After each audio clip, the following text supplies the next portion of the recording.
everyone, this is Erica from Gokche Capital.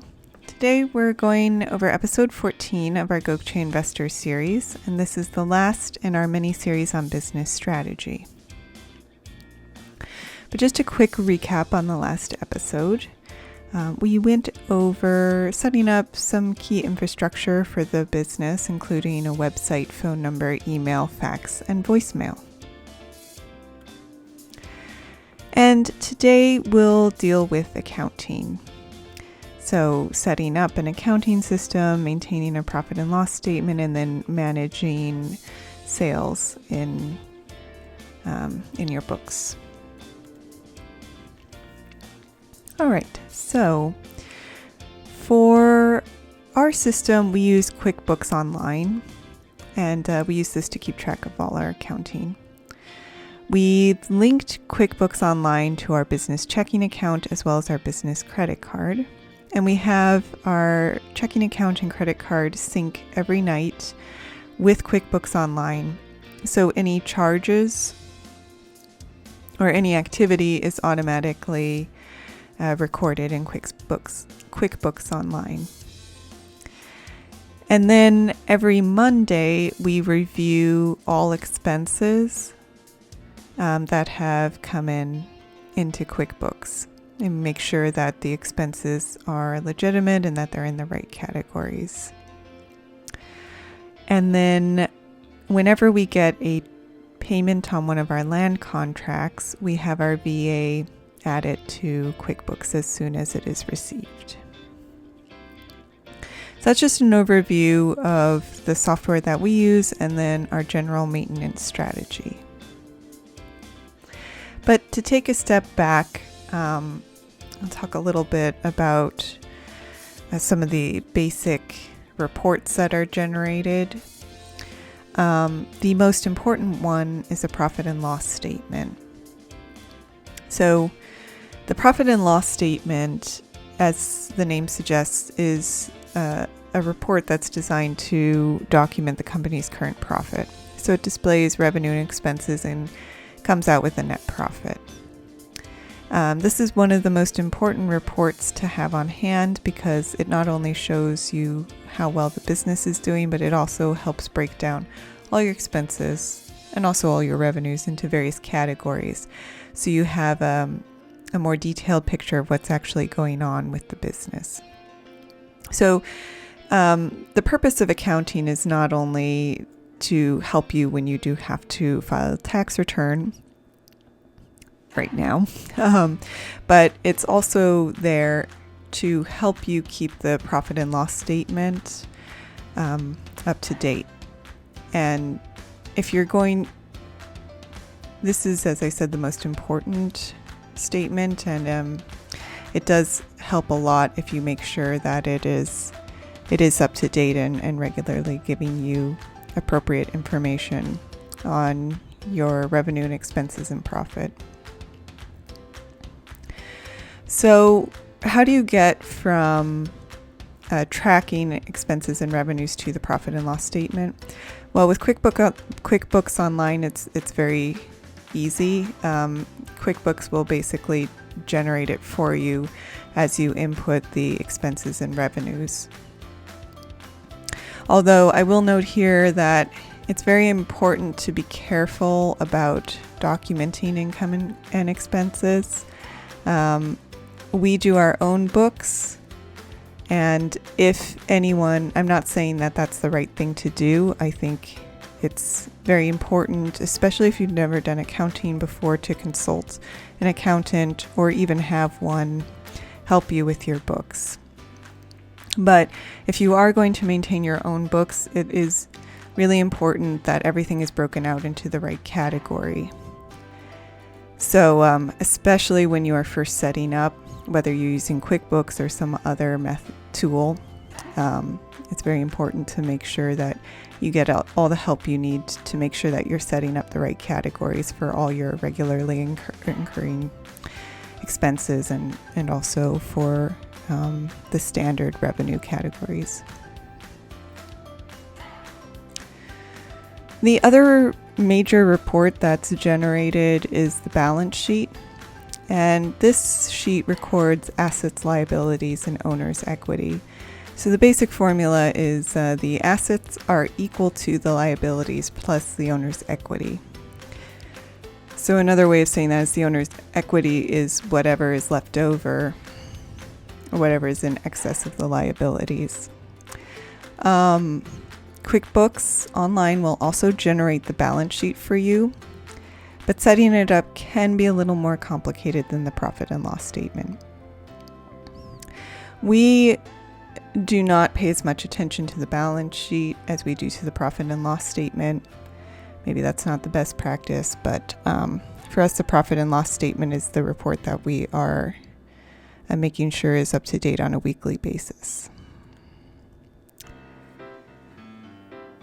Now, in terms of maintaining QuickBooks, as I mentioned before, we do have a regular schedule. So every Monday, we review our expenses, and then every time we get a payment on one of our land contracts, we make sure it is input by our VA right away.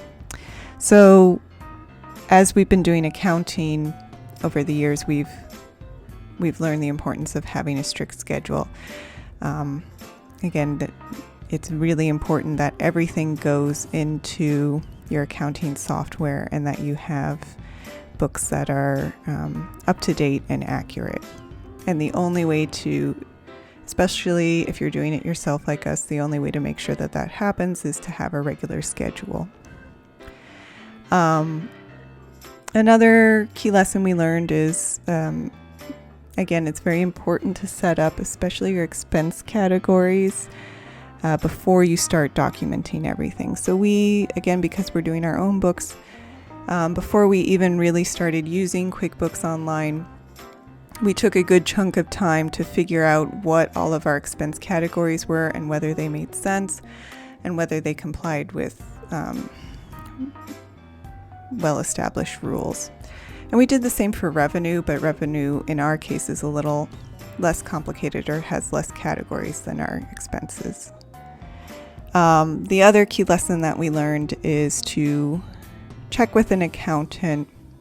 So on the revenue side with sales, we have less categories, but it's also even more important that you are accounting for your sales correctly and using a method that complies with IRS guidelines. So key here is check with an accountant, especially at the beginning, to make sure that the method you are using to record sales and the cost of sales is proper.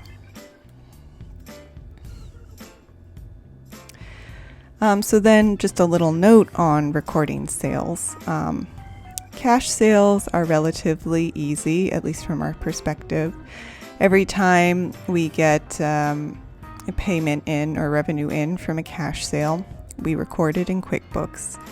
And the sale, the purchase price goes in under sales of product income, and then we record the acquisition price at the same time under cost of goods sold. So that's a note there. We do not record our acquisitions in QuickBooks when we buy the property. We record it when we sell it. So we put it in at the same time that we're putting in the revenue that we've generated from that property. Recording terms is a little more complicated. I'll just touch very briefly on it here. But basically, we use the installment method. So that means that we record each payment as it comes in. So every time a payment is made, and this includes the down payment, we record that payment in QuickBooks, and then we also record a proportionate amount of the acquisition price under cost of goods sold. So it's similar philosophy, but you're just breaking it down into monthly chunks.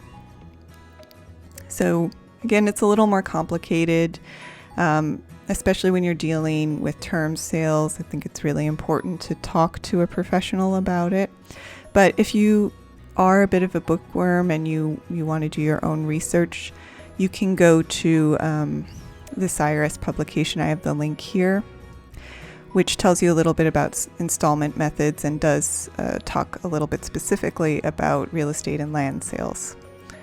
So that's irs.gov/publication/P537. And that leads me to a story about accounting and the installment method. So when we first set up our business, we went to our tax professional and let her know that we were planning on using the installment method for term sales. And our tax professional initially said that we were not allowed to do this for owner financing with land. So we did our own research and we brought her the IRS document that I'd mentioned before. We went over it with her and she did her own research as well, and she did eventually agree that the installment method could be used, or we could use it. So the moral here is it's important to remember that land investing, or what we do, is a very small niche, and even professionals who work solely or mainly in real estate may not know all the rules as they relate to raw land. So it's important to make sure that you work with professionals who understand land investing or who are willing to do their research to understand it. All right, so that's it for today's episode. In our next episode, we're going to start a new mini-series, which I'm kind of excited about. I think it's going to be a little more fun. But we're going to start covering or going over some of our favorite books. We've been reading a lot of books recently, and we wanted to share what we've learned from them, and also how we've taken some of the advice we've gotten in various books from different subjects, how we've taken that advice and applied it to the land business. And then I'll just end with my usual blurb on our promotions. I think many of you are familiar with us, but if you are not, you can go to GoChaCapital.com to learn more about our free land giveaway, free vacation giveaway, and free swag giveaway. And then I do also want to call out that for a limited time, we are also offering free 15-minute consultation calls. So if you'd like to schedule one, you can send us an email at info@gochacapital.com. And then also feel free to email us any questions or leave a question in the comment section of any of our GoCha Investor Series videos, and we will answer it in the next video.